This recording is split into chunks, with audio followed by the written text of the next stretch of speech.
Bonjour à tous. Aujourd'hui, je vais vous apporter des informations liées au sport. Il y a des nouvelles très importantes et intéressantes aujourd'hui. Je vous demande de soutenir ma chaîne YouTube en aimant et en vous abonnant. Dans le cyclisme professionnel, certaines décisions bouleversent le monde et le nom qui me vient à l'esprit en ce moment est celui de Remco Evenepoel. Le plus brillant espoir belge a mis un terme à son parcours chez Soudal Quick-Step pour prendre un nouveau départ chez Red Bull Bora-Hansgrohe. Les fans qualifient ce transfert du plus sensationnel de la décennie, mais parallèlement, les avertissements et les doutes affluent. De la comparaison brutale entre les deux environnements compétitifs à la question principale, Remco Evenepoel a-t-il la capacité de rivaliser avec Tadej Pogačar et Jonas Vingegaard sur le Tour de France ou ce rêve n'est-il qu'une illusion lointaine? Honnêtement, lorsque j'ai appris que Remco Evenepoel avait décidé de quitter Soudal Quick-Step pour Red Bull Bora-Hansgrohe, j'étais à la fois enthousiaste et un peu inquiet. C'est clairement l'un des transferts les plus sensationnels que j'ai jamais vus dans le cyclisme.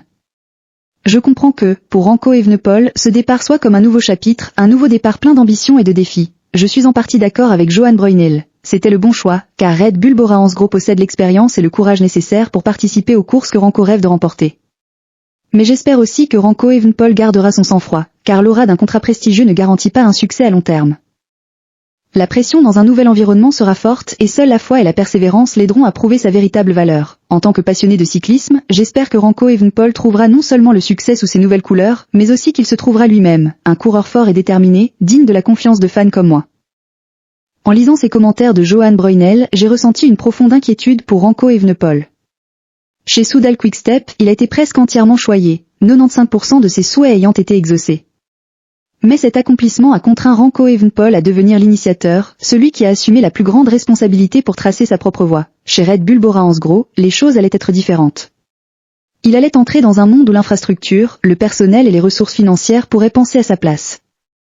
Cela pouvait paraître un soulagement, mais cela signifiait aussi que Remco Evenepoel allait devoir apprendre à partager les rôles. Voire à renoncer à la liberté dont il jouissait autrefois. Je vois cela comme un tournant décisif. Remco Evenepoel saura-t-il conserver son ego fort et son esprit d'initiative pour ne pas se fondre dans un système aussi vaste? Ou utilisera-t-il ce soutien pour devenir un pilote plus complet?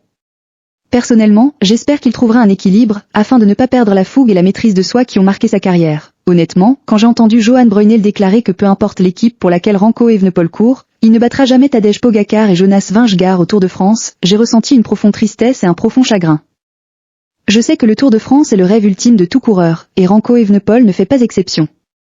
Mais ce commentaire glacial a sonné comme un verdict, poussant des fans comme moi à se demander, le rêve de Remco est-il déjà mort? Je ne nie pas la domination absolue de Tadej Pogačar et Jonas Vingegaard ces 5 dernières années. Ils sont si forts, si persévérants, que le Tour devient presque une étape à part entière. Cependant, je crois aussi que le sport réserve toujours des surprises. Remco Evenepoel n'est peut-être pas assez parfait, ni assez expérimenté, mais il possède un esprit différent, l'obstination et la soif de conquête. S'il avait écouté le conseil éviter le Tour de France, Remco Evenepoel n'aurait jamais su jusqu'où il aurait pu aller. Pour moi, le plus douloureux n'est pas de perdre contre Pogačar ou Vingegaard, mais d'abandonner avant d'avoir eu l'occasion de se battre. Et j'espère que Remco choisira une voie plus difficile, oser affronter, oser essayer, afin qu'au moins un jour, nous n'ayons plus à nous demander Y aura-t-il un Tour de France pour Remco Evenepoel, mais que nous puissions crier son nom sur l'avenue de la gloire. Pour moi, la décision de quitter Soudal Quick-Step pour Red Bull Bora-Hansgrohe est le plus grand pari de la carrière de Remco Evenepoel. Il bénéficiera d'un meilleur soutien, d'un système plus solide, mais devra aussi relever le défi le plus difficile, s'imposer à l'ère de Tadej Pogačar et Jonas Vingegaard. Même si Johan Bruyneel était sceptique et lui avait conseillé de rester à l'écart du Tour de France. Je reste convaincu que la combativité est ce qui détermine le destin d'un champion. Et si Remco Evenepoel a le courage de s'attaquer à cette immense montagne, qu'il gagne ou qu'il perde, il restera digne de la confiance des passionnés de cyclisme du monde entier. La décision de rejoindre Red Bull Bora-Hansgrohe rapprochera-t-elle réellement Remco Evenepoel de son rêve de Tour de France, ou n'est-ce qu'une illusion au milieu de la domination absolue de Tadej Pogačar et Jonas Vingegaard? Merci à tous pour votre soutien et votre attention. N'oubliez pas de liker et de vous abonner à ma chaîne. À très bientôt et je vous souhaite une excellente santé.